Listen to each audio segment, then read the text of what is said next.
근데 저는 뭐 아까도 말씀드렸듯이 모든 관공서에 가면 홍길동이 있잖아요. 여러 가지 의문이 있어요.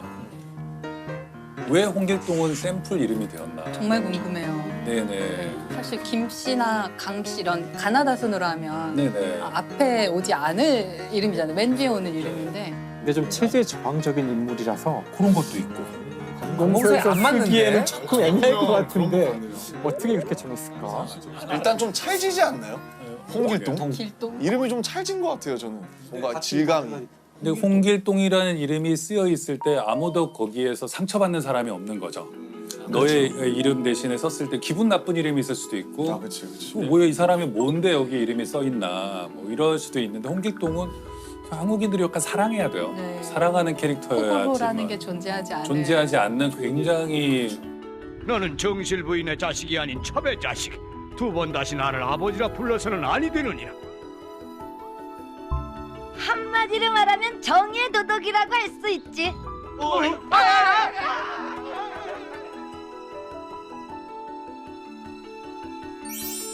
홍길동이다. 그래서 가끔 저는 허균에 대해서도 이제 생각을 해보는데 허균은 굉장히 흥미로운 인물이죠. 허균이 홍길동전을 쓰고 이런 식으로 너무나 모두가 주지의 사실처럼 됐는데 홍길동전을 허균이 썼는지도 잘 확실치 않아요. 제가 말한 적도 없고 많은 사람들이 허균도 서자였나? 서자 아니에요. 서자 아니고 한글로 소설을 써서 네네 그걸로 유명하지만 엄청난 명문가에서 태어나요. 그러니까 뭐 어마어마한 명문가예요.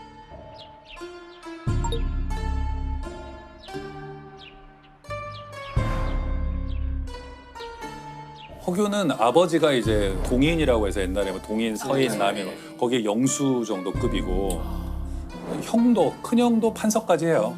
판서까지 하고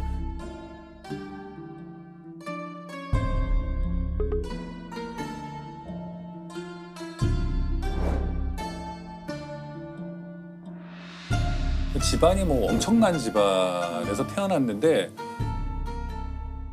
아버지가 글 선생을 붙여주는데 서를 붙여줘요. 서자를. 서자를 붙여주는데 사람이 저렇게 똑똑한데 세상에 나아가지 못하고 있다라는 것에 대해서 아마 최초의 어떤 충격 같은 게 깨달음이 있었을 것 같아요. 있었을 것 같고요.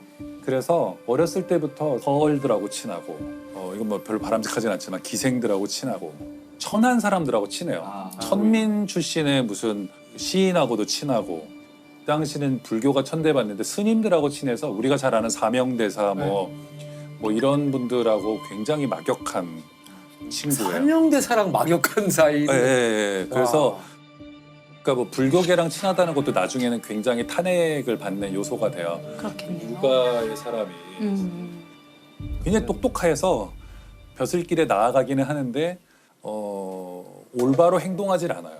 성격에 문제가 많아요. 그러니까 받은 그 벼슬이 황해도 도사인데 도사. 이게 감찰하고 막 이러는 사람인데 행동을 바르게 해야 되잖아요.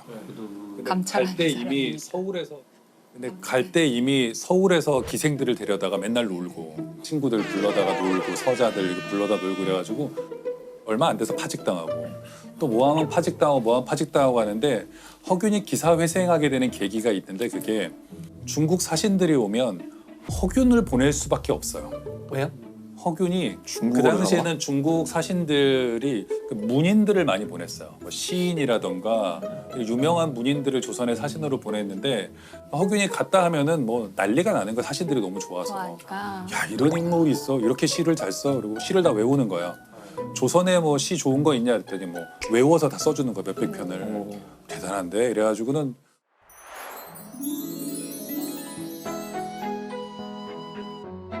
우리도 그렇잖아요. 어디 학교 갈 때 그렇죠. 다음 교수님한테 가면은 뭘 소개. 누구를 만나라 뭐 이렇게 하듯이 가면 허균이라고 있는데 꼭 만나는데 만나봐. 꼭 만나봐. 걔는 똑똑해. 잘 놀고 잘 놀고 아, 그렇지. 그것도 중요하지. 잘 잘 노는 놀고. 거니까. 잘 논다 뿐만 아니라 시를 잘 알고 풍류를 알고. 잘한다 그래가지고는 선조 광해군 다 정통성에 좀 문제가 있는 왕들이었기 때문에 중국이 굉장히 중요했고 뭐 그래서 허균이 이제 쳐낼 수가 없는 거예요 왕들이. 근데 허균이 좀 특이한 게 있는데요. 광해군이 이제 좀 서자 출신이잖아요. 네. 그 자신이. 그래서 그 영창대군과 임목대비가 이제 굉장히 신경이 쓰였단 말이에요. 적통이 저쪽에 있으니까. 그랬는데 허균이 사신으로 중국에 보냈더니 허균이 어떤 보고를 보내냐면요.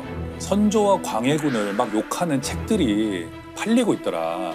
자기가 그걸 긴급 입수해서 자기가 조치를 했다. 이것들을 없애도록 했는데 그래서 이걸 했다 했더니 광해군이 너무 좋아해요. 정통성이 이렇게 취약한데 게시판에 뭔가 불리한 그렇죠. 글이 중국 게시판에 이렇게 실리고 있는 것을 악성 댓글을 삭제해주고. 악성 댓글과 이런 그걸 삭제하고 근데 조선왕조실록에 보면은 왕이 속았다 이런 식으로 이제 사관은 적어놔요. 왕은 못 보죠 그거를 적어놓는데 사관들은 짐작을 하고 있었던 거예요. 그거를 허균이 만든 책이에요. 자기가 가짜 뉴스를 만든 거죠. 가짜 책을 만든 다음 그거를 사들여서 파기한 것처럼 했다고 조선왕조실록의 사관이 적고 있어요.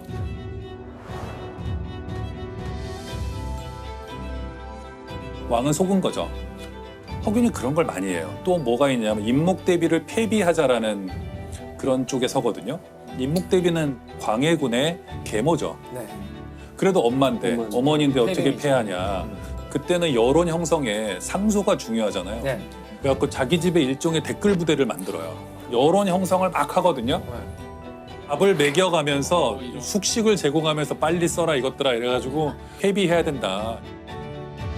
자기의 뜻을 따르는 우리가 알던 허균이랑 너무 다른데 허균이랑 선동가구나. 그 말로 글로 뭘 이렇게 여론을 굉장히 형성하는 위험한 인물이에요.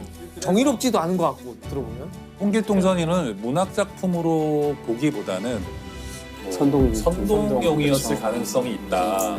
한글로 소설을 써서 그렇군요. 읽기 쉽게 백성들이 읽기 쉽게. 예. 이제 임진왜란이 지난 다음 쓴 거죠. 그렇죠. 끝나고 그 최근에 임진왜란에 대한 어떤 책에서 본 것인데 한글을 저 위에 고위층에서는 사용하지 않았는데 한글을 그때 대규모로 사용한대요. 왜 사용하냐면은 그 통신을 보낼 때 그 중간에 이제 첩자들이 또는 일본군이 그걸 가로챌 수가 있는데 한문으로 쓰면은 다 읽어볼 수가 있는데 그렇죠.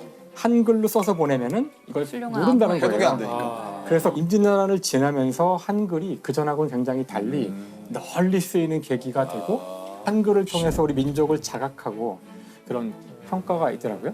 그 선조도 자기 딸한테 보낸 한글 편지가 훈민정음 그 편지가 남아 있어요. 네, 잘 있었더냐, 뭐 나는 뭐 지금 고생하고 있다, 뭐 이런 거 써서 보내고 뭐 걱정하는 선조도 그러니까 쓸 수 있었다는 거죠. 왕도. 근데 이 허균이라는 인물은 실제로 영모에 가담했던 건가요? 네, 가담했던 것 같아요. 광해군 때에 영모에 가담해가지고 능지처참 당하죠. 광해군을 치고 영창대군을 옹립하고 뭐 하여튼 이런 여러 가지 음모를 꾸몄어요. 서자들과 함께.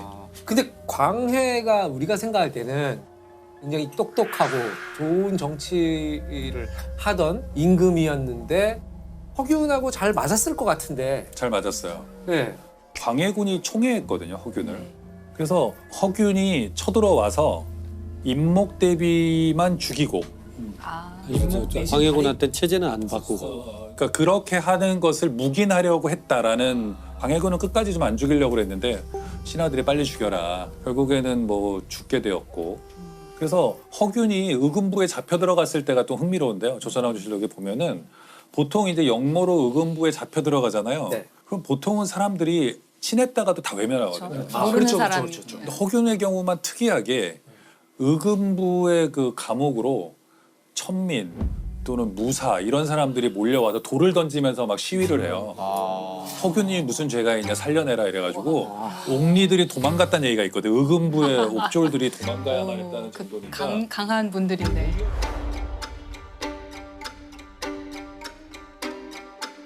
와 그러면 타고난 카리스마랑 그 매력이 대중적으로 엄청났나 인기가 보다. 꽤 있었던 것 같아요. 스타네요 스타. 그렇죠. 허균이 그 여러 차례 주장해요. 나라가 잘 되려면 사람을 고루 써야 되고 차별해서는 안 되고 그러니까 이런 사상들은 그러니까 매력적이었겠다 당시 천민들이나 이런 사람들한테는.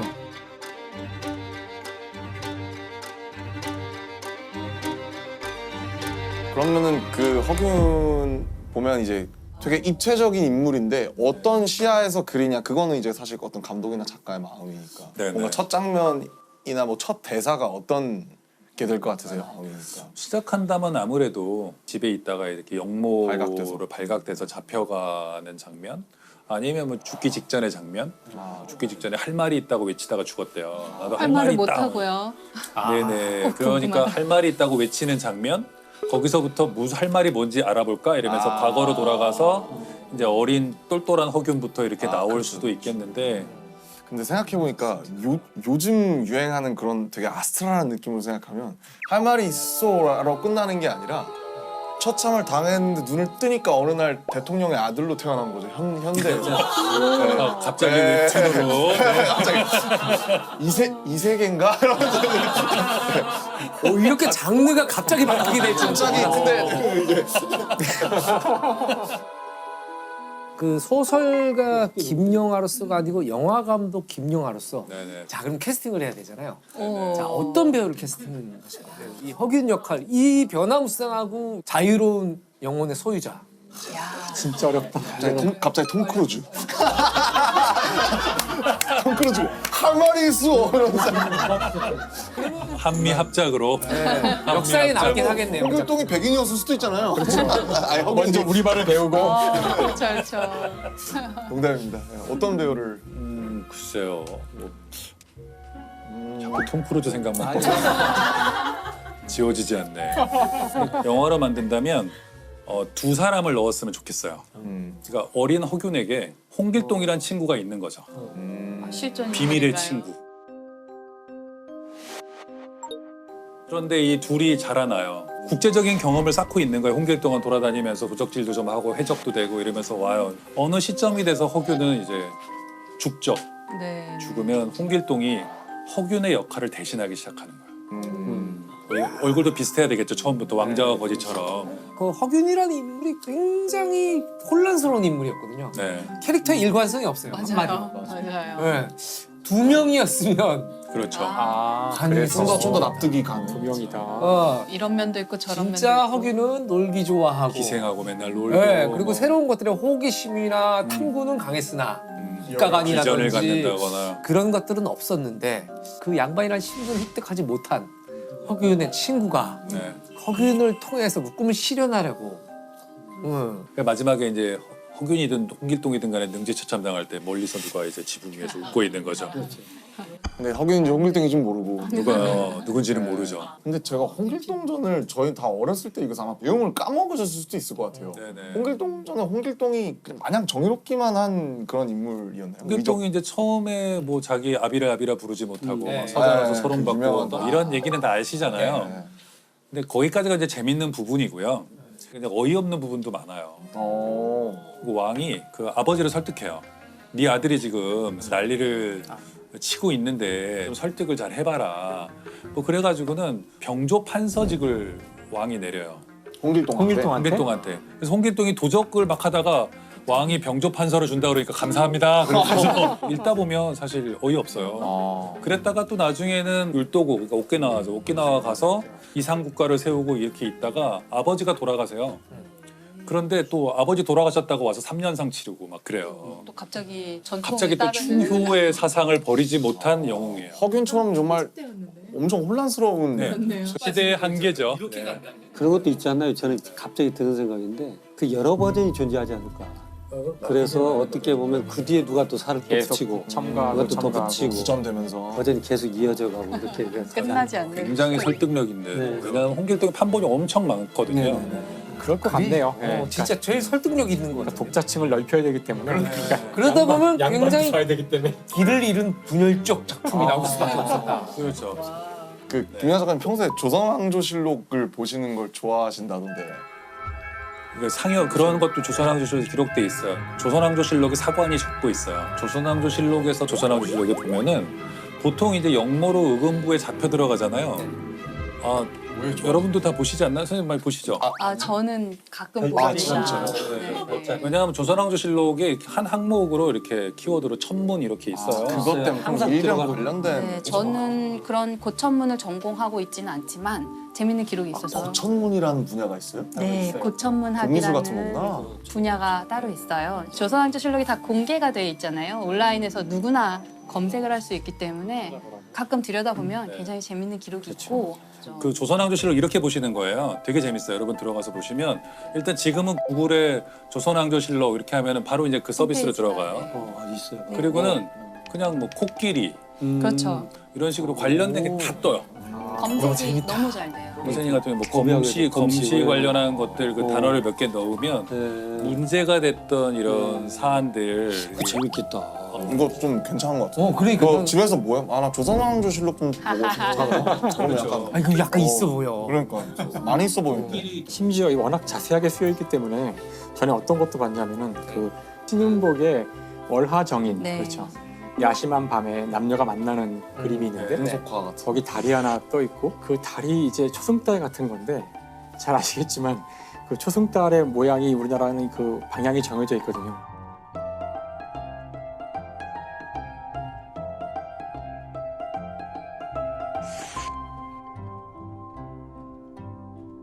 그리고 그림의 방향은 전혀 엉뚱한 이제 모습으로 이상하게 돼 있어서 굉장히 그림을 사실적으로 그린 사람인데 이런 거를 실수를 할 리가 없다. 만약에 이 그림이 신윤복이 있는 그대로를 보고 그린 거라면 월식 일때 그린 거다. 그래야지만 이런 모양이 나온다는 거예요.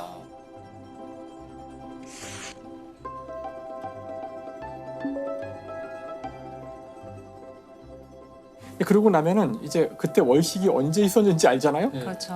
월식 착착착착 찾으니까 몇 개로 딱 좁혀지고 이 가운데 날씨에 대해서 써 있어요. 그날 구름이 있었는지 비가 있었는지 그래가지고 착착착 지우고 나면 하나가 딱 남아서 천문학자들이 이걸 특정할 수 보고 있어요? 날짜가 몇 월, 몇 년, 며칠, 몇 시, 재밌다. 더군다나 시간도 알 수 있거든요. 대충 모양 보고 네, 네. 그러니까 이런 걸 할 수 있을 만큼 정확하게 그 조선왕조 실력의 기록이 다 있는 거죠. 저도 한번 찾아볼게요. 법의학적으로 한번. 네네.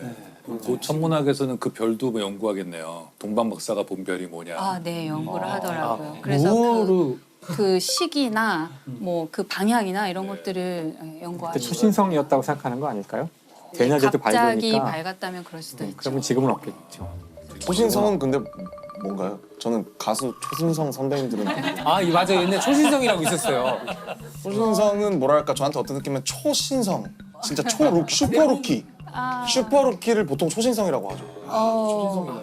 비슷한 개념인 것 같아요. 어떤 별의 마지막 순간인데요. 사실은 별의 뭐지? 슈퍼 신인이 아니에요? 그게 관점에 따라 달라요. 밤하늘에서 갑자기 밝은 별이 나타나는 거예요. 어떤 별은 마지막 순간에 아주 장렬히 폭발하면서 자기가 안에 갖고 있는 모든 연료를 다 태운 그 결과물을 훅 뿌리면서 죽어갔거든요. 그 마지막 순간에 엄청난 폭발이 일어나는 걸 우리가 아주 멀리서 나중에 보니까 보는 거구나. 네, 아주 희미하거나 보이지 않았던 별이 갑자기 밝아지는 것처럼 보이는 거죠. 그게 우리한테는 네, 갑자기 초신성이에요. 별이 나타난 것처럼 보이는 거죠. 그렇죠, 그렇죠. 없었으니까 슈퍼루키죠. 아, 그냥 갑자기 어느 날 마른 하늘에 날벼락처럼 이런 갑자기 거구나. 그렇죠, 그렇죠. 여기 또 허균에서 시작해서 뭐 홍길동전 갔다가 초신성으로 갔다가 뭐 아, 그러면은 그 허균으로 돌아가서 그 허균 영화를 내비게이션 좀 갖다 놔. 여기 자꾸 길을 잃어. 아니 내비게이션 처음 나왔을 때 몇백만 원씩 했어요 차에. 그래요? 내비가 몇 번만 했다고요? 뭐야 그럼요. 그 처음에 있잖아요. 그 처음에 이제 옛날 뉴스를 보면 그런 게 있었어요. 그래서 그 홍길동 그 허균 영화를 자 이제 다시 이제 홍길동 맞죠? 미스터 왜 내비게이션 얘기를 하고 있지 미스터 우리가? 홍. 네. 허균을 보내봅시다. 그래서 이거. 허균 영화를 결국에 어떤 분들에게 추천하면 좋을까요? 많이 봤으면 좋겠네요. 철저한 상업 영화로. 지분이 많으신가 봐요. 아니 그게 아니라 뭐 인간의 어떤 다양한 이 레이어 성격에 이런 것들 알고자 하시는 분들이 보면 좋겠지만 많지는 않을 것 같아요. 근데 대부분 사람들은 허균 하면은 홍길동 전을 네. 떠올리기 때문에 네. 이 영화 속에서 홍길동전이라는 것이 어떤 식으로 보여지는지가 되게 중요할 것 같아요. 그러니까 이것들을 어떻게 우리가 아는 홍길동을 어떻게 깨버릴 것인가. 그렇죠. 마블이나 이런 것처럼 조선의 이 슈퍼히어로 시리즈물로 만들어갈 수 있어요. 그래서 홍길동이 전우치도 만나고 임꺽정 나오고 어벤져스 같은 걱정도 알고 거. 보니까 슈퍼히어로인 거죠. 총집합. 걱정. 이순신도 사실 죽지 않았고 네, 죽지 않은 거죠. 슈퍼히어로인 거죠. 그래서 그런 슈퍼히어로들끼리 만나서 나중에 어벤져스로 왔다 갔다 하고.